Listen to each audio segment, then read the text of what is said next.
இருவா திருத்தச் சட்டம் தொடர்பாக ஏற்கனவே மாகாண சபையில் கலந்துரையாடியக்கு அமைவாக சபைத் தலைவரினால் ஆளுநர் ஊடாக ஜனாதிபதிக்கு அதனுடைய அதில் இருக்கிற எங்களால் ஏற்றுக்கொள்ள முடியாத விடயங்கள் தொடர்பாக கடிதம் ஒன்று எழுதியிருக்கின்றார். ஆனால் அரசியலமைப்பின் ஏற்பாட்டின்படி ஒரு சட்டமூலத்தை மாகாண சபையின் அங்கீகாரத்துக்கு அனுப்பியிருந்தால் அந்த சட்டமூலத்துக்கு மாற்று கருத்துக்கள் சொல்லுவதற்கு எங்களுக்கு சட்ட ரீதியான ஏற்பாடு இல்லை. நாங்கள் ஒன்றில் அதை ஏற்கிறோமா இல்லை நிராகரிக்கிறோமா என்பதை மட்டும்தான் சொல்ல முடியும்.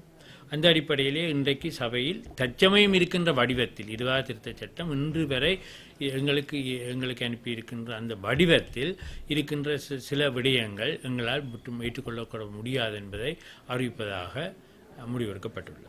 சென்ற தவணை 20வது திருத்தச் சட்டம் சம்பந்தமாக நாங்கள் பேசி எங்களுடைய கரிசனைகளை நாங்கள் வெளியிட்டிருந்தோம். கௌரவ அவைத்தலைவர் அவர்கள் அந்த கரிசனைகளை உள்ளடக்கி ஆளுநர் அவர்களுக்கு கடிதம் எழுதியிருந்தார். ஆளுநர் அதே கரிசனைகளை தன்னுடைய கடிதத்தில் உள்ளடக்கி ஜனாதிபதிக்கு தெரிவித்திருந்தார். ஆகவே ஜனாதிபதிக்கு அனுப்பின கடிதத்தின் பிரதியை எங்களுடைய அவைத்தலைவருக்கு அனுப்பி 2 கடிதங்களும் இன்று வாசிக்கப்பட்டது. தற்போது நாங்கள் இன்று ஒரு விடயத்தை நான் சுட்டிக்காட்டினேன். அதாவது எங்கள் முன்னிலையிலே இருக்கும் சட்டத்தை எங்களால் ஏற்றுக்கொள்ள முடியாது. திருத்தங்கள் நடைபெறுவதாக கூறுவதால் திருத்தம் வந்ததன் பிற்பாடு அந்த திருத்தப்பட்ட சட்டத்தை கொண்டு வந்தால் அது பரிசீலிக்கப்பட்டு எங்களுடைய கருத்து அப்பொழுது கொடுக்கப்படலாம் என்று அதற்கு அவைத்தலைவர் அவர்கள் கூறினார்கள். எங்களுடைய கரிசனைகளை நாங்கள் முன்னரே கூறிவிட்டோம். தற்போது இருக்கும் அந்த வரைவு இனி எதுக்கும் உதவாது. அதாவது அந்த வரைவிலே சட்டம் முன் தரப்பட மாட்டாது. எனவே இந்த கரிசனைகளை உள்ளடக்கி நாங்கள் உங்களுக்கு தெரியப்படுத்துகின்றோம். எங்களுடைய இறுதி முடிவாக இந்த கரிசனைகளை உள்ளேற்று ஏதாவது ஒரு புதிய சட்டம் தரப்பட்டால் நாங்கள் அதனை பரிசீலிப்போம் என்ற அடிப்படையிலே எங்களுடைய தீர்மானத்தை அனுப்புவதாக கூறியுள்ளார். ஆகவே அதனுடைய கருத்து என்னவென்றால், தற்போது இருக்கும் சட்டத்தை நாங்கள் ஏற்றுக்கொள்ளவில்லை, ஆனால் திருத்தங்கள் ஏற்பட்டு தரப்பட்டால் அதனை நாங்கள் பரிசீலிப்போம் என்பதுதான் இப்பொழுது இருக்கும் தீர்மானம். இதை இப்படி இருக்கிற முறையில் எங்களால் ஏற்றுக்கொள்ள முடியாது. நிராகரிக்கிறோம் என்று முழுசாக சொல்கிறதுக்கு அவைக்கு புரியமில்லை. பின்ன நான் அதில் பெருசாக இது ஒன்றும் இல்லை. පනත 20වෙනි සංශෝධන පනතය අපට ඒක බාරගන්න බැහැ කියලා ගිය අවස්ථාවේදී අපි කියලා තිබුණා. ඒක දැන්වීමක් දීලා තියෙනවා ආණ්ඩුකාරතුමාට. ආණ්ඩුකාරතුමා ඒක ගරු ජනාධිපතිතුමාටත් මේ දැන්වීම් දීලා තියෙනවා. ඒ කියන්නේ අපේ මේ 20වෙනි සංශෝධනය ගැන අපිට ඒකේ ප්‍රශ්නවල් තියෙනවා. ඒක දැනට තියෙන තත්වයට ඒක පිළිගන්න බෑ, බාරගන්න බෑ කියලායි අපි කියලා තියෙන්නේ. නමුත් අපි කියලා තියෙන ඒ ප්‍රශ්නවල් ඒකට විසඳීමක් සොයාගත්තතින් අපි ආයෙත් ඒක පරීක්ෂා කරලා තීරණයකට වහින්න පුළුවන් කියලායි දැනට අපි තීරණය අරන් තියෙන්නේ. அடுத்தது எங்களுடைய 20வது அரசியல் அமைப்பு திட்ட திருத்தம் சம்பந்தமானது கடந்த 4/9/2017 நடந்த அமர்விலே எங்களுடைய அக்கறைகளை தெளிவுபடுத்தி இந்த சபை தெளிவுபடுத்தி இருந்தது. அதன் அடிப்படையிலே நான் கௌரவ ஆளுநர்களுக்கு 5/9/2017 ஒரு கடிதத்தை எழுதியிருந்தேன். அதை கௌரவ சபைக்கு இப்பொழுது நான் அதை வாசிக்கின்றேன். அது ஆங்கிலத்தில் இருக்கிறது. Honorable Reginald Koure, Governor, Northern Province, Honorable Governor, 20th Amendment to the Constitution I wish to refer you kindly to your later dated 23/8/2017 and to inform you that the bill on the 20th Amendment to the Constitution was considered by the Northern Provincial Council at its special sitting held on 4th September 2017. After the discussion, it was decided to express the following concerns for the kind consideration of the government and to obtain clarification. 1. The specified date referred to in Article 154 DD is totally uncertain, and this Council cannot agree to the granting of a blanket authority to Parliament to decide on it. We cannot come to decision without knowing the exact date. 2. If approved, this provision would enable certain councils to extend their terms of office and some others to be curtailed. This is a violation of Article 154E of the Constitution, as the term of office of every provincial council is 5 years. It is undemocratic. 3. This council cannot agree to the Parliament exercising the powers of the provincial councils during any interim period. After the debate, it was decided to adjourn the sitting for 7th September to arrive at a final decision. இது அனுப்பப்பட்டது. நேற்றைய தினம் ஆளுநர் என்னோடு தொடர்பு கொண்டிருந்தார். அதை தொடர்ந்து அவர் ஒரு கடிதத்தை அனுப்பியிருந்தார். அந்த கடிதம் இப்பொழுது காலை எனக்கு கிடைத்திருக்கிறது. அதையும் இந்த அவைக்கு நான் வாசிக்கின்றேன். இதம் அவர் அதிஉத்தம ஜனாதிபதி அவர்களுக்கு அனுப்பி நமக்கு பிரதியிட்டிருக்கின்றார். அந்த கடிதத்திலே His Excellency the President, Presidential Secretariat, Colombo 1, Your Excellency, 20th Amendment to the Constitution. This has reference to Your Excellency's data dated 17/8/2017 on the above. As per Your Excellency's direction, I have forwarded the bill to the Honorable Chairman, Northern Provincial Council, to obtain consent of the Northern Provincial Council for the bill on 20th Amendment to the Constitution. Interim expression has now been informed by the Honorable Chairman, Northern Provincial Council, by his letter number CH1 concurrent 7 dated 5/9/2017, that the Northern Provincial Council considered the bill at its special sitting held on 4/9/2017, and it was decided to express the following concerns for the kind consideration of government and to obtain clarification. 1. The specified date referred to in Article 154 DD is totally uncertain, and the Northern Provincial cannot agree to the granting of blanket authority to Parliament to decide on it. They cannot come to decision without knowing the exact date. If approved, this provision would enable certain councils to extend their term of office and some other councils to be curtailed. 3. Northern Provincial Council cannot agree to the Parliament exercising the powers of the provincial councils during any interim period. After the debate, the Northern Provincial Council decided to adjourn the sitting for 7/9/2000 to arrive at a final decision. It is hereby submitted for your Excellency's kind confirmation. இதை ஆளுநர் அவர்கள் நேற்றைய தினமே எனக்கு சொல்லியிருந்தார்கள். இந்த விடயத்தை தாங்கள் அதிஉத்தம ஜனாதிபதியினுடைய கவனத்திற்கு கொண்டு வருவதாகவும் அதோடு தெளிவுபடுத்தி இருந்தார்கள். இப்பொழுது நேற்றைய தினம்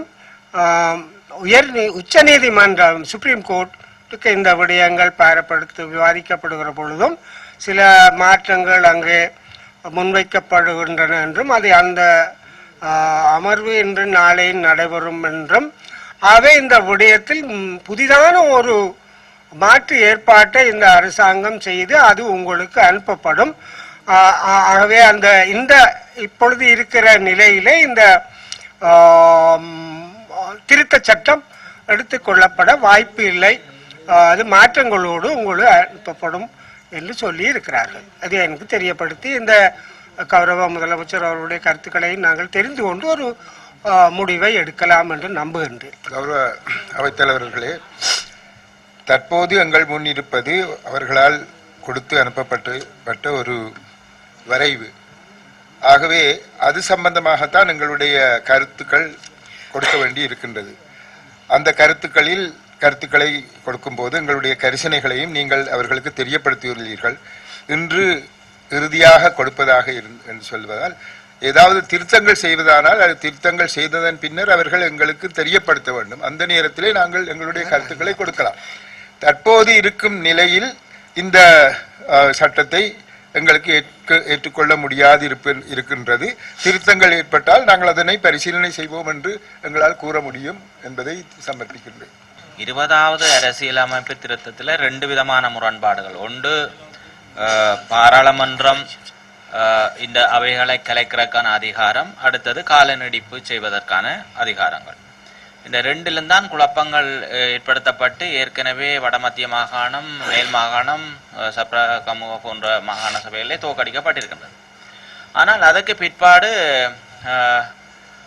அங்கே ஆளுங்கட்சியே மாகாண சபைகளிலே தோற்கடிக்கின்ற பொழுது எதிர்கட்சியாக இருக்கக்கூடிய தமிழ் தேசிய கூட்டமைப்பு கூட இதற்கு எதிரான ஆட்சேபனைகளை பல சந்தர்ப்பங்களிலே தெரிவித்து கொண்டு வந்தது. அதே போல முஸ்லிம் காங்கிரஸ் கூட அதற்கு எதிர்ப்பு வெளியிட்டு கொண்டு வந்தது. இப்பொழுது எங்களுக்கு கிடைக்கின்ற தகவல், அதாவது தமிழ் தேசிய கூட்டமைப்பு, முஸ்லிம் காங்கிரஸ் போன்ற கட்சிகள் அரசாங்கத்துடன் பேசி எங்களுடைய திருத்தங்களை உள்வாங்க வேண்டும் என்று கேட்டுக்கொண்டதற்கிணங்க அவைகள் ஏற்றுக்கொள்ளப்பட்டிருப்பதாகவும் அவற்றையும் உள்ளடக்கித்தான் 20ஆம் தேதி பாராளுமன்றத்திலே சமர்ப்பிக்கப்பட்டு 21ஆம் தேதி அரசியலமைப்பு சபையாக பாராளுமன்றம் கூடும் போது அது எடுத்துக் கொள்ளப்படும் என்றும் சொல்லப்படுகின்றது. ஆனால் இதிலே என்னென்று சொன்னால், கிழக்கு மாகாண சபையை பொறுத்தவரையிலே ஏற்கனவே அதை எதிர்க்க வேண்டும் என்று இருந்தவர்கள் ஆனால் இன்றைக்கு ஆதரிக்க வேண்டும் என்ற நிலப்பாட்டிலே வந்ததாக செய்திகள் சொல்லப்படுகின்றது. அது எனக்கு சரியாக தெரியப்படவில்லை. ஆனால் இப்படியாக மாகாணம் 2 மாகாணம் தான் இப்பொழுது எஞ்சி இருக்கின்றது, கிழக்கும் வடக்கும். ஆனால் எங்களுக்கு ஒரு தெளிவை இந்த தலைமைகள் தரவில்லை. அவைத்தலைவர் என்றதுக்கு அப்பால் நீங்களும் ஒரு கட்சி முக்கியஸ்தர் தலைவர், அதே போல மாண்புமிகு முதலமைச்சர் எங்களுடைய தலைவர். அப்ப இப்படியாக இருவர் இருக்கின்ற பொழுது நீங்கள் இருவரும் எங்களுடைய தலைமைகளோடு தொடர்பு கொண்டு 20வது அரசியலமைப்பு என்னென்ன திருத்தங்களை நீங்கள் முன்வைக்க இருக்கின்றீர்கள், நாங்கள் அதை எப்படி மாகாண சபையிலே கொண்டு செல்வது என்ற கருத்துக்களை நீங்கள் கேட்டறிந்து எங்களுக்கு தெரிவிக்கவில்லை. நாங்கள் ஒவ்வொரு தரம் கேட்க முடியாது, மாகாண சபை உறுப்பினர்கள் எல்லாம் கோல் பண்ணி தலைவர்மார்களை கேட்டுக்கொண்டிருக்க முடியாது. ஆனால் இது ஒரு தொடர்பாடல் இல்லாமல் ஒரு குழப்பகரமாக காலத்தை இழுத்து கொண்டு போற மாதிரியாக இருந்து கொண்டிருக்கின்றது. நீங்கள் சொன்னவாறு உச்ச நீதிமன்றத்திலே பல பேர் 14 வழக்குகள் தாக்கல் செய்யப்பட்டிருக்கின்றது, ஆதரவாகவும் எதிராகவும். ஆனால் அங்கே சட்டமா அதிபர் தன்னுடைய விளக்கத்தை கொடுத்திருக்கின்றார். ஆனால் அந்த தீர்ப்பு இன்று அல்லது நாளைகள் வந்தாலும் கூட, ஆனால் மாகாண சபை ஒரு பொருட்டு அல்ல என்ற நிலைமை இப்பொழுது வந்துட்டது. எந்த மாகாண சபை ஆதரித்தாலும் தோற்கடித்தாலும் பாராளுமன்றமும் உச்ச நீதிமன்றமும் எடுக்கின்ற முடிவுக்கே அங்கே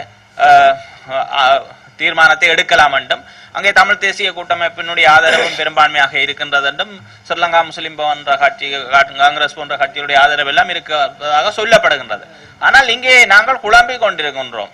எங்களுடைய மாகாண சபையிலே இது சம்பந்தமாக நாங்கள் தொடர்ச்சியாக 2-3 தரம் விவாதித்து குழம்பிக் கொண்டிருக்கின்றோம். எனவே இந்த தலைமைகளோடு கலந்தாலோசிச்சு இந்த அவர்கள் முன்வைத்த திருத்தம் ஏற்றுக்கொள்ளக்கூடியதா, நியாயமா, அல்லது நாங்கள் மாகாண சபையிலிருந்து என்னத்தை தலைமைக்கு தெரியப்படுத்தி இருக்கின்றோம் என்ற செய்தியை அவர்களுக்காவது சொல்லி எல்லாரும் ஒரு கூட்டிணைந்து செயல்பட்டு நாங்கள் ஒரு திருத்த கோரிக்கையை முன்வைத்திருந்தால் இந்த அளவுக்கு இந்த சர்ச்சைகள் பிரச்சனைகள் வராது. இப்பொழுதும் கூட எங்களுக்கு மத்தியிலே குழப்பமாகத்தான் இருக்கிறது. எனவே இதை காலப்போக்கிலே நீங்கள் நிவர்த்தி செய்ய வேண்டும் என்று கேட்டுக்கொள்கின்றேன். இதில் குழப்பம் ஒன்றுமே இல்லை. ஏனென்றால் எங்கள் முன்னிலையில் ஒரு வரைவு சட்டம் இருக்கின்றது. அது சம்பந்தமாக எங்களுடைய கருத்துக்களை கேட்டிருக்கின்றார்கள். நீங்கள் அந்த கருத்துக்களில் எங்களுக்கு இருக்கும் கரிசனைகள் சம்பந்தமாக அவர்களுக்கு தெரியப்படுத்தி இருக்கின்றீர்கள். அதே நேரத்தில் சில திருத்தங்கள் மேற்கொள்ள பேசப்பட்டு வருகின்றது. திருத்தங்கள் வந்ததும் அவை இன்னொரு முறை அது அந்த திருத்தப்பட்ட வரைவு எங்களுக்கு அனுப்பப்படும். அந்த நேரத்திலே நாங்கள் எங்களுக்கு அதுக்கு அதை ஏற்றுக்கொள்வதாக இருந்தால் ஏற்றுக்கொண்டது என்று கூற முடியும். தற்போது இருக்கும் இந்த சட்டத்தை எம்மால் ஏற்றுக்கொள்ள முடியாது என்று கூறுவதில் பிரச்சனை இல்லை. போன முறையில் நாங்கள் இதுக்கு முடிவெடுத்துட்டோம். அதாவது எந்தவித மாற்றங்கள் வராட்டி நாங்கள் இல்லை நிராகரிப்பு. அதாவது கௌரவ முதலமைச்சருடைய இந்த விடயத்தில் கௌரவ முதலமைச்சருடைய இந்த விடயத்துல தெளிவான நிலைப்பாடு மிக அவதானமாக நான் அந்த என்னோட பந்தி ஒன்றிலே ஆர்டிகல் 154G2 என்னுடைய 3 படி whether views agree or do not agree and அதை நான் மிக கவனமாக totally and the Northern Provincial cannot agree to the granting of blanket authority and cannot agree and சொல்லே அதுக்குள்ள நான் சேர்த்திருக்கிறேன். அவதானமாக அந்த சட்டம் இப்படி இருக்கிறத நான் கௌரவ முதலமைச்சரோடு நான் உடன்படுகிறேன். அதாவது இந்த இந்த சட்டம் இந்த ரூபத்திலே இனி வரப்போறது இல்லை. அது இல்லை, இதுல நாங்கள் எந்த எஸ் ஓனோ சொல்ல வேண்டிய தேவை இனி இல்லை. அது எங்களுக்கு வரட்டும். அதான் கௌரவ முதலமைச்சர் நாங்கள் இறுதி தீர்மானம் தருவோம் என்று சொன்னபடியா தான் இப்ப இந்த பிரச்சனை நாங்கள் சொல்லுவோம். Until they send the fresh one. இப்படி சொல்லுங்க.